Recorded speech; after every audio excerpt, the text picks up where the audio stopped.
This video was originally meant to be released during the time of the hiatus, when Oda was trying to plan things out a little bit more, but it kept getting pushed back a little bit more and more, only for me to find out that there was going to be something significant regarding Carrot in chapter 1056, so I held off even longer. And now, Carrot is being named the next ruler of Zou by Inuarashi and Nekomamushi, something that I always saw happening.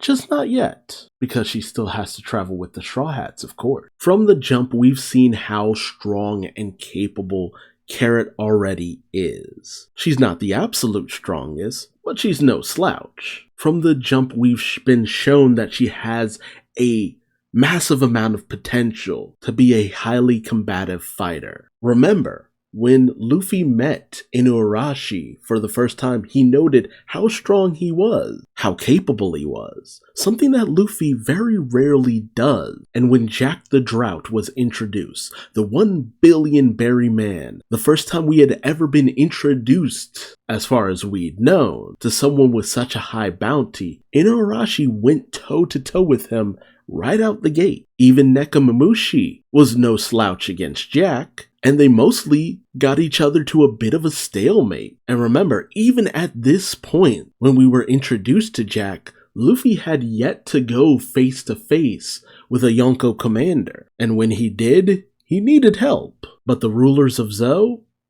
they wouldn't go down without a fight. We were also shown how fiercely loyal they were to those they cared about, and even formed a strong connection to Luffy by handing him his first road poneglyph, the first real step he needed to take to getting to the One Piece. And when Carrot stowed away aboard the Sunny, we had no way of knowing just how deep this kind of a situation would go. I've spoken about it before. When a member of the Mink tribe take an interest in a human, that interest sticks. Their bond with that person is only outdone by their love of their country. This was a kind of situation that we know of with Beppo, who is fiercely loyal to Law, Peckham's, who is fiercely loyal to Big Mom, only betraying her because Luffy and the others had saved his country. We saw it with Inuarashi and Nekomamushi and their loyalty to Oden. We even know of it from Pedro and his want to be a follower of Roger. Carrot has taken a shine to Luffy because they are of a similar mind, a love for adventure,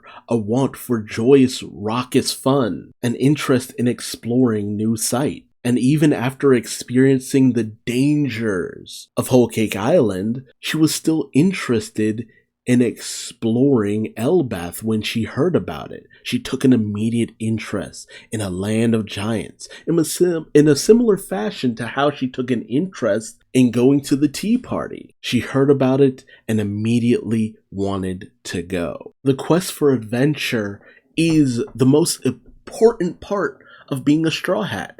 Everyone talks about the destiny aspect and how important that's supposed to be, but no. The quest for the One Piece is a fun adventure. If it was all about the destiny, Luffy could have just been told how to get to the One Piece by Rayleigh. Luffy made it clear then he wants a fun adventure. But something that Carrot needed to learn was that the adventure isn't just fun and games. Sometimes things take a much more serious turn. Sometimes destiny finds you, whether you seek it out or not. Pedro made it clear to Carrot that everyone gets their time to shine. The same words that were spoken to him by Gold Roger. Pedro saw the same kind of want for adventure in Carrot that he used to see in himself. Carrot is a prodigy. She has so much potential, and Pedro nurtured that and told Carrot about the dawn, passing his will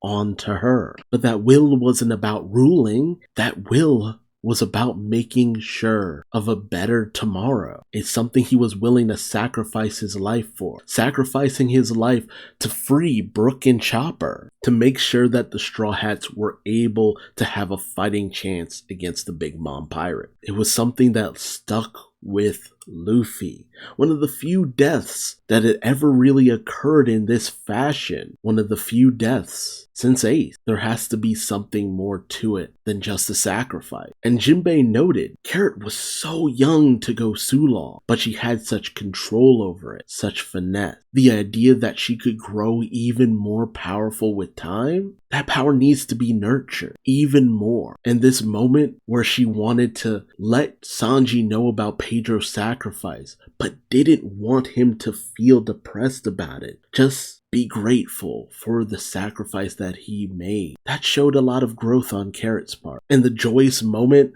when Jinbei had returned safe and sound, how thankful do you think Carrot was for that? That a friend who had helped her out hadn't been lost in the same way Pedro was. But Carrot still had a lot to learn. She was still impulsive. She was still reckless. She still wasn't strong enough. And though Perospero did note that had it not been for the fickleness of the weather, he might have fallen to Carrot's hand. But he triumphed. He won over her. He told her, go home, eat grass. If you don't want to lose people, you shouldn't be out at sea. For her to just go home after all of this?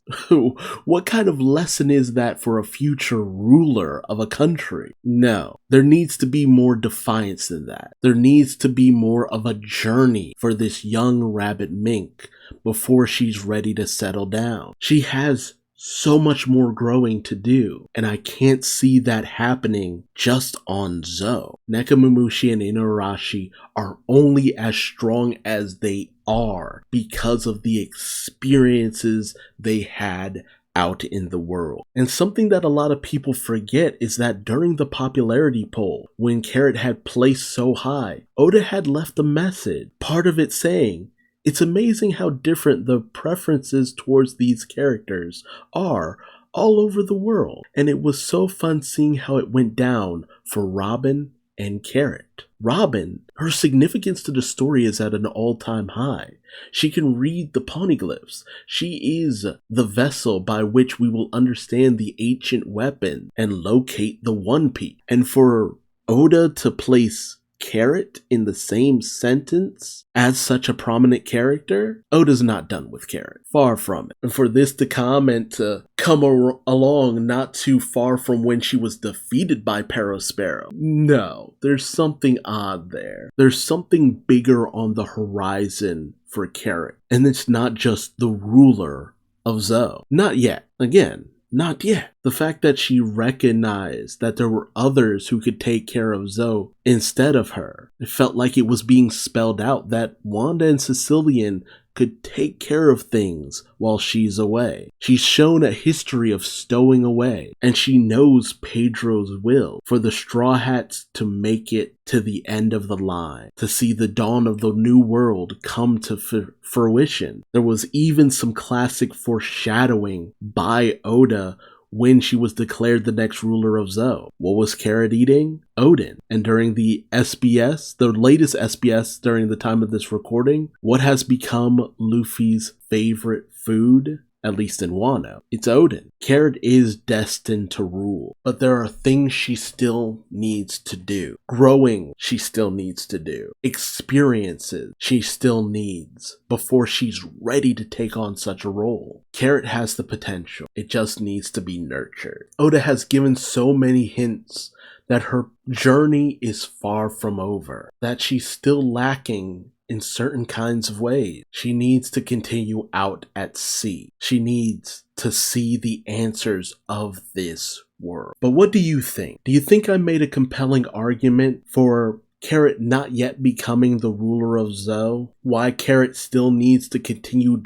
journeying with the Straw Hats? I want to know your thoughts. So let me know in the comment section below. And I want to thank you for watching this video and being part of the cult of Carrot, who believe that Carrot is the next Straw Hat crewmate, and the evidence is obvious, that Oda has made it obvious and has laid all the clues at our feet. We just have to see it and realize it. So I want you to go out there and boost the hashtag Carrot for Nakama, Carrot for Straw Hat, and preach the gospel, because you know the truth of what what Oda is trying to do. And if you have time, go on Twitter and give a follow to Carrot for Nakama, as this channel was inspired by their wonderful posts and blogs about the depths of the story of One Piece, with analytical evidence that goes even deeper and in more detail than I ever could. Join up and follow a true believer as we cheer on our plucky future lookout. But until the next video, I want to thank you for joining me. Stay safe, stay well, and keep on believing. Until next time.